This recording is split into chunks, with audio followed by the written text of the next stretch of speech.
નમસ્કાર ખેડૂત મિત્રો, દેશ અને દુનિયાના તાજા સમાચારમાં તમારું સ્વાગત છે। આજના તમામ સમાચાર વિસ્તારમાં જોઈએ તે પહેલાં વિડીયોને એક લાઇક કરી દેજો અને જો તમે ચેનલ પર નવા છો તો ચેનલને ચોક્કસથી સબસ્ક્રાઇબ કરજો જેથી તમને દરરોજના તાજા સમાચાર મળી રહે। સૌપ્રથમના સમાચારની વાત કરીએ તો મિત્રો, ચૂંટણી પરિણામો પહેલાં જૂનની શરૂઆતમાં જ સારા સમાચાર। આ સમાચારમાં વિસ્તારમાં વાત કરીએ તો 1 જૂને સારા સમાચાર આવ્યા છે। આજે દેશમાં એલપીજી સિલિન્ડર સસ્તું થઈ ગયું છે। કોમર્શિયલ ગેસ સિલિન્ડરની કિંમતમાં 72 રૂપિયા સુધીનો ઘટાડો કરવામાં આવ્યો છે। તે દિલ્હીમાં 69.50 રૂપિયા, કોલકાતા 72 રૂપિયા, મુંબઈમાં 69.50 રૂપિયા અને ચેન્નઈમાં 70.50 રૂપિયા સસ્તું થયું છે। આ નવી કિંમતો 1 જૂન આજથી લાગુ કરાઈ છે। જોકે 14 કિલો ઘરેલું સિલિન્ડરની કિંમતમાં કોઈ ફેરફાર કરવામાં આવ્યો નથી। ત્યાર પછીના સમાચારની વાત કરીએ તો મિત્રો, ભારતની તિજોરીમાં 1 લાખ કિલો સોનું આવ્યું છે। આ સમાચારમાં વિસ્તારમાં વાત કરીએ તો મિત્રો, આરબીઆઈએ બ્રિટનની સેન્ટ્રલ બેંકમાં વર્ષોથી જમા કરાયેલું 100 ટનથી વધુ સોનું ફરી પોતાના ખાતામાં પાછું મેળવ્યું છે। ભારત માટે આ એક મોટી ઉપલબ્ધિ છે। તેની અસર દેશની અર્થવ્યવસ્થા ઉપર જોવા મળશે। અધિકારીઓનું કહેવું છે કે આગામી દિવસોમાં લગભગ 100 ટન સોનું ભારતમાં લાવવામાં આવશે। ભવિષ્યમાં નાણાકીય સ્થિરતા જાળવી રાખવા માટે આરબીઆઈ દેશની તિજોરીમાં સોનાની રકમ વધારી રહી છે। ત્યાર પછીના અગત્યના સમાચારની વાત કરીએ તો મિત્રો, અમરનાથ યાત્રા માટે હેલિકોપ્ટરનું બુકિંગ આજથી શરૂ। આ સમાચારમાં વિસ્તારમાં વાત કરીએ તો મિત્રો, શ્રીનાથ યાત્રા પર જનાર શ્રદ્ધાળુઓ માટે હેલિકોપ્ટરનું ઓનલાઈન બુકિંગ આજથી શરૂ થઈ ગયું છે। આ યાત્રા માટે 29 જૂનથી શરૂ થશે અને 19 ઓગસ્ટે પૂરી થઈ જશે। ગયા વર્ષે હેલિકોપ્ટર દ્વારા મુસાફરીનું ભાડું શ્રીનાથ, પતંજલિ, પહેલગામ 1804 અને પતંજલિ સુધી વ્યક્તિ દીઠ 3104 રૂપિયા હતું। શ્રી અમરનાથ શ્રાઇન બોર્ડની વેબસાઇટ પર આ વર્ષની તમામ વિગતો થોડા કલાકોમાં અપડેટ કરાશે। ત્યાર પછીના સમાચાર જોઈએ મિત્રો, સીએમ યોગીએ પોતાનો મત આપ્યો। આ સમાચારમાં વિસ્તારમાં વાત કરીએ તો, ગોરખપુરમાં યુપીના સીએમ યોગી આદિત્યનાથે એક મતદાન મથક પર પોતાનો મત આપ્યો છે। આપ સાંસદ રાઘવ ચડ્ડાએ આનંદપુર મતદાર વિસ્તાર હેઠળ લખનૌના સાહેબજાદા અજીત સિંહ નગરમાં મતદાન મથક પર વોટ આપ્યો છે। ગાઝિયાપુરથી સમાજવાદી પાર્ટીના લોકસભા ઉમેદવાર અફઝલ અંસારીના ભાઈ અને પૂર્વ ધારાસભ્ય શિબગતુલ્લા અંસારીએ યુપીના ગાઝિયાપુરમાં પોતાનો મત આપ્યો છે। ત્યાર પછીના સમાચારની વાત કરીએ તો મિત્રો, અગ્નિકાંડ, 72,000નો પગાર અને કરોડોની સંપત્તિ। આ સમાચારમાં વિસ્તારમાં વાત કરીએ તો મિત્રો, રાજકોટ અગ્નિકાંડમાં જેમની ધરપકડ કરવામાં આવી છે તે રાજકોટ મનપાના ટીપીઓ મનોજ સાંગઠિયાને લઈને મોટો ખુલાસો થયો છે। 72,000ના પગારદાર મનોજ સાંગઠિયા પાસે કરોડો રૂપિયાની સંપત્તિ છે, જેમાં વીરપુર નજીક કરોડોની કિંમતનું ભવ્ય ફાર્મ હાઉસ છે, 3 પેટ્રોલ પંપનો સમાવેશ થાય છે। ઉપરાંત અન્ય જગ્યા પર કરોડોની જમીન અને વહીવટ હોવાથી વાત પણ સામે આવી છે। આ અંગે એસીપી દ્વારા તપાસ શરૂ કરાઈ છે। ત્યાર પછીના સમાચાર મિત્રો, ચૂંટણી દરમિયાન 11 કરોડ રૂપિયા જપ્ત કરવામાં આવ્યા છે। આ સમાચારમાં વિસ્તારમાં વાત કરીએ તો, વેરા વિભાગે લોકસભા ચૂંટણી દરમિયાન 1100 કરોડ રૂપિયાનું રોકડ અને ઘરેણાં જપ્ત કર્યા છે। સૂત્રો પાસેથી મળતી માહિતી પ્રમાણે ગત ચૂંટણીમાં એટલે કે 2019માં જપ્ત કરાયેલ રકમ કરતાં આ આંકડો 182% વધારે છે। 2019માં 390 કરોડની રોકડ અને ઘરેણાં જપ્ત કરાયા હતા, જ્યારે આ વર્ષે આંકડો 1100 કરોડ પર પહોંચ્યો છે। સૌથી વધારે રકમ દિલ્હી અને કર્ણાટકમાંથી જપ્ત કરવામાં આવી છે। ત્યાર પછીના સમાચાર મિત્રો, જૂનને લઈ મોટી આગાહી કરાઈ છે। આંકડો રહેશે આ મહિનો। આ વિસ્તારમાં વાત કરીએ તો, અંબાલાલ પટેલે જણાવ્યું છે કે આ વર્ષે જૂનમાં વાવાઝોડું અને આંધી તોફાનનું જોખમ રહેશે। જૂનમાં હીટવેવની શક્યતા છે। ગુજરાત, રાજસ્થાન અને એમપીમાં સૌથી વધુ ગરમી રહેશે। મે કરતાં જૂનમાં વધુ ગરમી પડશે। જૂનમાં આ વખતે 6 દિવસ હીટવેવ રહી શકે છે, તો 4 જિલ્લામાં ધૂળના તોફાનની આગાહી છે। 3 દિવસ બનાસકાંઠા, પાટણ, સુરેન્દ્રનગર અને કચ્છમાં ડસ્ટ સ્ટોર્મ આવશે।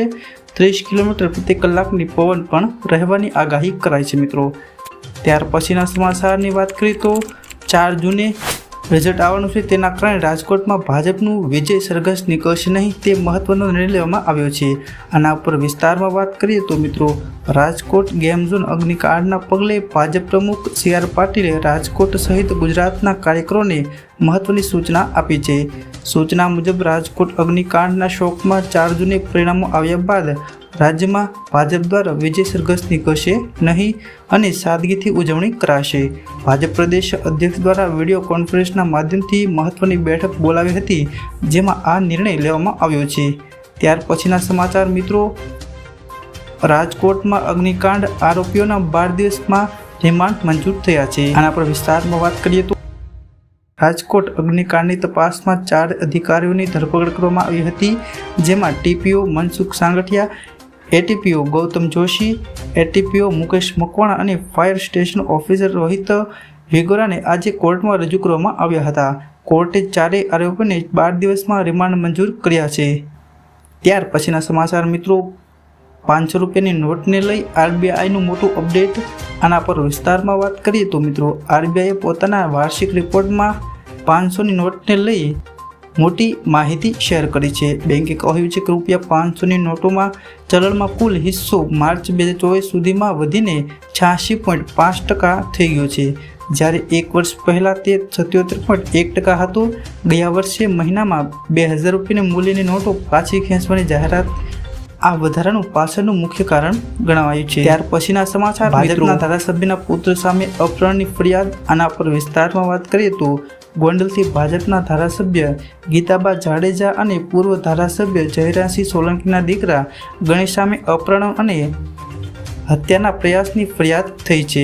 મળતી માહિતી પ્રમાણે તેમણે જૂનાગઢ NCUI પ્રમુખ અપહરણ કર્યું હતું. બાદમાં તેમને ગણેશગઢમાં લઈ જઈ કપડાં કાઢી માર માર્યો અને વિડીયો પણ ઉતાર્યો, જે અંગે ભોગ બનનાર ફરિયાદ નોંધાવી છે. સમગ્ર મામલો પોલીસે તપાસ હાથ ધરવામાં આવી છે.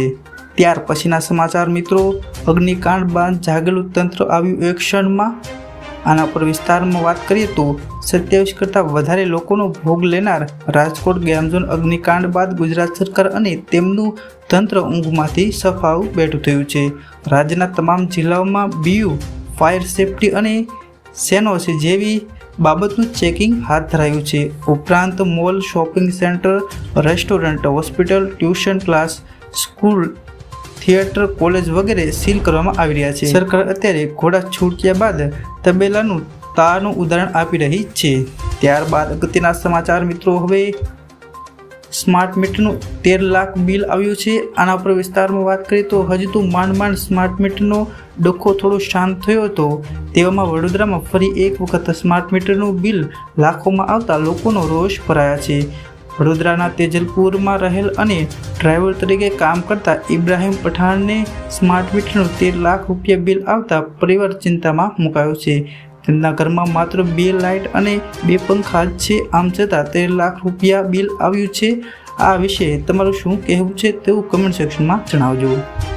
ત્યાર પછીના સમાચાર મિત્રો, જૂનાગઢમાં ઝૂમાં કર્મચારી પર સિંહનો હુમલો. આના પર વિસ્તારમાં વાત કરીએ તો જૂનાગઢમાં આવેલ ચક્કરબાગમાં પ્રાણી સંગ્રહાલયમાં એક કર્મચારી પર સિંહના હુમલાના સમાચાર મળી રહ્યા છે. મળતી માહિતી પ્રમાણે કર્મચારી પાંજરું સાફ કરવા ગયો હતો, ત્યારે અચાનક સિંહે આવી ગયો અને હુમલો કરી દીધો છે, જેના કારણે કર્મચારીને હાથ, પગ અને કમરના ભાગે ઈજા પહોંચી છે, જેથી તેને સારવાર માટે ખસેડવામાં આવ્યો છે. ઘટનાની જાણ થતાં જ વન વિભાગના અધિકારીઓ ઘટના સ્થળ પર પહોંચ્યા હતા. ત્યારબાદ અગત્યના સમાચાર મિત્રો, સરકારી બસમાં થઈ મહિલાની ડિલિવરી. આના ઉપર વિસ્તારમાં વાત કરીએ તો મિત્રો, કેરળમાં સરકારી KSRTS બસની અંદર જ એક સગર્ભા મહિલાને પ્રસૂતિની પીડા ઉપડતા બસનો ડ્રાઈવર અને બસને તાત્કાલિક હોસ્પિટલ લઈ ગયા છે અને આ ઘટનાને વિડીયો સામે આવ્યો છે, જેમાં ડૉક્ટર અને નર્સ ઝડપથી બસમાં જતા દેખાય છે. આ ઘટના થ્રિસુરના અમલા ઇન્સ્ટિટ્યૂટ ઓફ મેડિકલ સાયન્સમાં બની હતી. વાયરલ થયેલ CCTV ફૂટેજની શરૂઆતમાં જ એક લાલ અને પીળી બસ હોસ્પિટલ પરિસરમાં પ્રવેશ જોવા મળી રહી છે. પછીના સમાચારની વાત કરીએ તો મિત્રો, નોકરીમાં પ્રમોશન એ અધિકાર નથી, સુપ્રીમ કોર્ટનો મોટો નિર્ણય. આના ઉપર વિસ્તારમાં વાત કરીએ તો મિત્રો, સરકારી નોકરીઓમાં પ્રમોશનને લઈ સુપ્રીમ કોર્ટે મોટી ટિપ્પણી કરી છે. એસીએ કહ્યું છે કે કોઈ પણ સરકારી કર્મચારી પ્રમોશનને પોતાનો અધિકાર માની શકે નહીં, કારણ કે બંધારણમાં તેના માટે કોઈ માપદંડ કરવામાં આવ્યા નથી. સરકાર અને જે તે સંસ્થાને પ્રમોશન માટેના માપદંડ નક્કી કરવા માટે સ્વતંત્ર છે. નોકરીનો પ્રકાર અને ઉમેદવારના કામના આધારે તેને પ્રમોશન અને તેના નિયમો નક્કી કરવાય છે. ત્યારબાદ અગત્યના સમાચાર મિત્રો વાત કરીએ તો પેટ્રોલ અને ડીઝલના કિંમતમાં ઘટાડો કરવામાં આવ્યો છે. આના ઉપર વિસ્તારમાં વાત કરીએ તો મોંઘવારીનો માર સહન કરી રહેલા લોકો માટે ફરી એકવાર રાહતના સમાચાર. હકીકતમાં ફરી એકવાર પેટ્રોલ અને ડીઝલના ભાવમાં ઘટાડો થયો છે. અહીં સરકારે પેટ્રોલની કિંમતમાં 4.74 રૂપિયા અને ડીઝલમાં 3.86 રૂપિયાનો ઘટાડો કર્યો છે. એવું કહેવામાં આવી રહ્યું છે કે આંતરરાષ્ટ્રીય બજારમાં કાચા તેલની કિંમતોમાં ઘટાડો થતાં આ ઘટાડો કરવામાં આવ્યો છે. ત્યાર પછીના સમાચારની વાત કરીએ તો મિત્રો ગુજરાતમાં આ સ્થળ પર બંધ રહેશે અને મોટી આગાહી કરવામાં આવી છે. આના ઉપર વિસ્તારમાં વાત કરીએ તો કચ્છ, પાટણ, બનાસકાંઠા અને સુરેન્દ્રનગરમાં 3 દિવસ સુધી ડસ્ટ સ્ટોર્મની આગાહી છે. તો નવી આગાહી મુજબ આવનારા 6 દિવસ તાપમાન યથાવત રહેશે. બીજી તરફ પર્યટકો માટે સુરતમાં ડુમસ અને સુવાલીનો દરિયો બંધ કરાયો છે. 1 થી 7 જૂન સુધી તે બંધ રહેશે. આવતીકાલ સુધી નવસારીનો દાંડી દરિયો કિનારે અને ઉભરાટ બીચ પણ બંધ રહેશે. માછીમારોને દરિયો ન ખેડવા સૂચના આપવામાં આવી છે. ગુજરાતમાં 11 જૂન સુધી મેઘરાજા પધરામણી કરશે તેવું અનુમાન છે. ત્યાર પછીના સમાચારની વાત કરીએ તો મિત્રો ભારતીય હવામાન વિભાગે વરસાદને લઈ મોટી આગાહી કરી છે. આના ઉપર વિસ્તારમાં વાત કરીએ તો આ વખતે 2 દિવસ પહેલા જ 30 મેના રોજ ચોમાસું કેરળ પહોંચ્યું હતું. હવે આઈએમડીએ જણાવ્યું છે કે કેરળમાંથી ચોમાસું આગળ વધી રહ્યું છે, જેનાથી અન્ય રાજ્યોમાં વરસાદ પડી શકે છે. અરુણાચલ પ્રદેશમાં આજે અને આવતીકાલે ભારે વરસાદ, તો આસામ અને મેઘાલયમાં પણ આજથી 4 જૂન સુધી ભારેથી અતિભારે વરસાદની સંભાવના છે. 2 જૂને ઉત્તર પ્રદેશ, હિમાલય, પશ્ચિમ બંગાળ અને સિક્કિમમાં ચોમાસાનું આગમન થાય તેવી શક્યતા સેવાઈ રહી છે. ત્યાર પછીના સમાચારની વાત કરીએ તો મિત્રો બંગાળમાં મોટો હંગામો, બોમ્બ ધડાકા, હિંસા. મતદાન પહેલા જ આજે પશ્ચિમ બંગાળમાં ભયંકર બબાલ જોવા મળી હતી. જાદવપુર લોકસભા મત વિસ્તારમાં ભાંગર વિસ્તારમાં બોમ્બ વિસ્ફોટના સમાચાર છે. અહીં ભારે હિંસા પણ થઈ છે. આ અથડામણમાં લગભગ આઈએસએફ અને ટીએમસીના 10 કાર્યકરો ઘાયલ થયા છે. આઈએસએફ અને સીપીઆઈએમ કાર્યકરોએ ટીએમસી પર હુમલાનો આરોપ લગાવ્યો છે. સ્થળ પર ઘણા બોમ્બ પડ્યા છે અને વધારાની પોલીસ ફોર્સ પણ મોકલવામાં આવી છે. ત્યાર પછીના સમાચાર મિત્રો મતદાન દરમિયાન હંગામો, ઈવીએમ વીવીપેટ તળાવમાં ફેંકાયા છે. આના પર વિસ્તારમાં વાત કરીએ તો લોકસભા ચૂંટણીમાં 7મા અને છેલ્લા તબક્કામાં હેઠળ મતદાન ચાલી રહ્યું છે. આ દરમિયાન બંગાળમાં હોબાળો મચી ગયો છે. પશ્ચિમ બંગાળના દક્ષિણ 24 પરગણાના પુલતાઈમાં બૂથ નંબર 4041 પર ટોળા દ્વારા ઈવીએમ અને વીવીપેટ મશીનને કથિત રીતે પાણીમાં ફેંકવામાં આવ્યા હતા. સ્થાનિક લોકોના મત ટીએમસી સમર્થકોએ મતદારોને ધમકી પણ આપી છે.